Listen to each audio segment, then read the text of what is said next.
মধ্যে বাড়তে থাকে অস্থিরতা। দর্শক, বাংলাদেশ সেনাবাহিনী যুদ্ধের জন্য প্রস্তুত আছেন।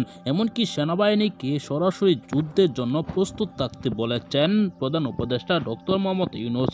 ইতিমধ্যে সেনাবাহিনীর এক মহড়া নিয়ে তুলপা সৃষ্টি হয়েছে ভারত ও বাংলাদেশ জুড়ে।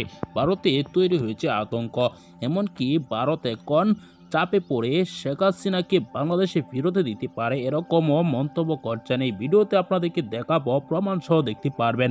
না টেনে একদম শেষ পর্যন্ত দেখবেন। একটি লাইক করে ধরে বাংলাদেশ ও ভারত জুড়ে যে উত্তেজনা চরমে গিয়ে পৌঁছেছিল সেটি এখন কমেছে। কেননা ভারত এখন বাংলাদেশের সাথে সম্পর্ক ভালো করতে চায়। আপনারা জানেন, বাংলাদেশের সাথে সম্পর্ক খারাপ করে ভারত নিজেরাই বিপদে পড়ে গিয়েছিল। সংসদের ভিতরে মারামারি, ঝগড়া, এমনকি ভারতের ব্যবসায়ীরা আন্দোলন করছে মোদির বিরুদ্ধে, ভারতের পণ্য বয়কট করছে বাংলাদেশ। এরকম চাপে পড়ে ভারত নিজেই কিন্তু অনেকটা ক্ষতিগ্রস্ত হয়েছে।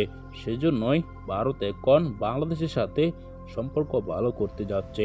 শেখ হাসিনাকে নিয়েও তৈরি হয়েছে এখন নানা জল্পনা কল্পনা।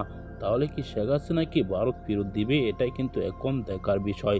অন্যদিকে আপনারা দেখেছেন, যুদ্ধের জন্য বাংলাদেশ সেনাবাহিনী সবসময় প্রস্তুত।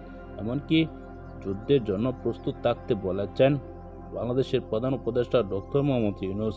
এ বিষয়ে আপনার মতামত জানাবেন।